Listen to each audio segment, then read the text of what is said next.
Hi everyone, this is Athena from Courage Coaching. Thank you for stopping by today. In today's video, I wanted to focus on emotional neglect and how this affects individuals in adulthood.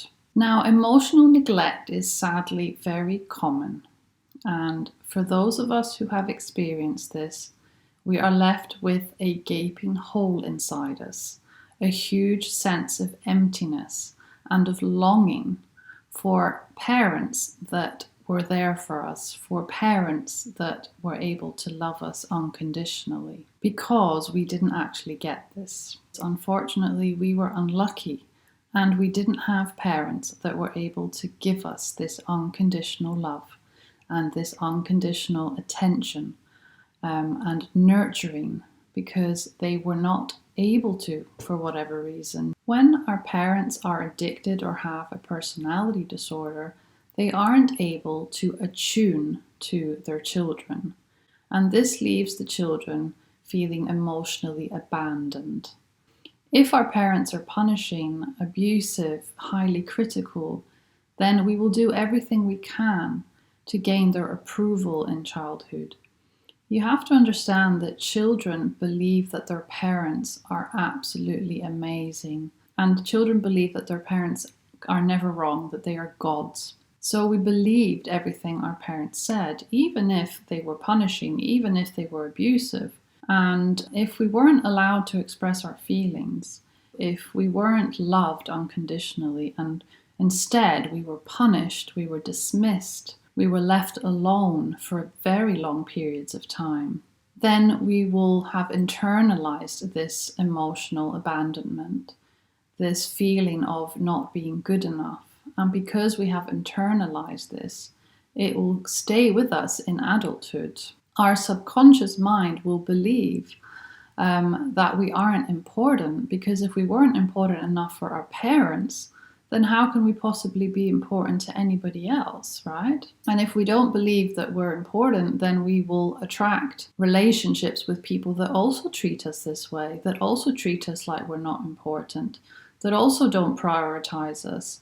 We will attract many more toxic relationships. And this is obviously very destructive in the long run, because if we are not aware of this, if we aren't conscious of the fact that we are repeating a pattern of behavior that isn't healthy, then we will never be able to change this. If our subconscious mind keeps thinking that it's our fault that our parents didn't love us, then we will never stop feeling shame, and we will never stop chasing after toxic individuals to meet our needs, by either fixing them, by either people-pleasing, or by trying desperately to be good enough. Unfortunately, this isn't how we fix our past. This isn't how we fill that void.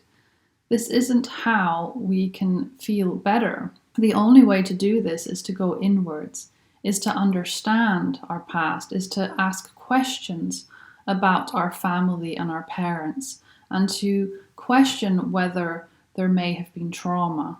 It's to look at ourselves and look at patterns of behavior and think, why am I maybe struggling in relationships? Why do I feel anxious? Why do I feel depressed? Why is everything so hard for me? Why am I not confident? Why do I feel such shame? These are all very important questions that somebody needs to ask themselves if they are trying to better themselves and find healing. Healing only comes with asking these questions. It's by looking inwards and by looking at our family. As hard as this is, because sometimes denial is very helpful. If we live in denial, we don't have to face the difficult things that torture us. If we are in denial about our family of origin, and if we are in denial about our difficulties, maybe certain patterns of behavior that are toxic that keep repeating themselves, if we refuse to acknowledge these things, then we're not going to be able to heal. We're not going to be able to help ourselves. And the sad thing is that initially it was our parents that were the ones that were actually in denial about their own bad behavior, about their own neglectful behavior towards their children. And if they are in denial, then the child will also be in denial.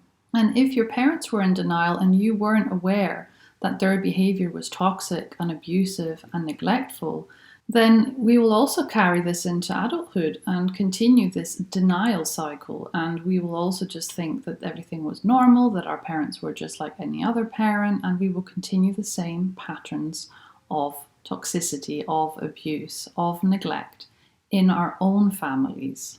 But you must trust your gut, and you must trust that if you feel a sense of emptiness, if you feel that you desperately need to be loved by someone, then that is a sure sign that you didn't get your needs met as a child.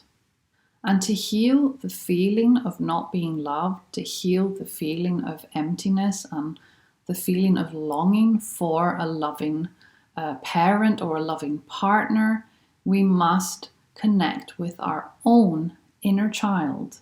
We must reconnect with that child that wasn't loved, that wasn't nurtured, that wasn't listened to, and give the child what it needs. So we almost have to become our own inner parent for our inner child. And if you haven't come across my new course, Healing After Narcissistic Abuse, with a focus on inner child healing, then please consider this, because it will help you. It will help you feel better about yourself. It will help you create a new relationship with yourself. You are the only person that can heal yourself and can help yourself feel better. Nobody else can do this for you. There isn't a perfect person out there that can help you feel loved and nurtured in the way that you deserved when you were a child.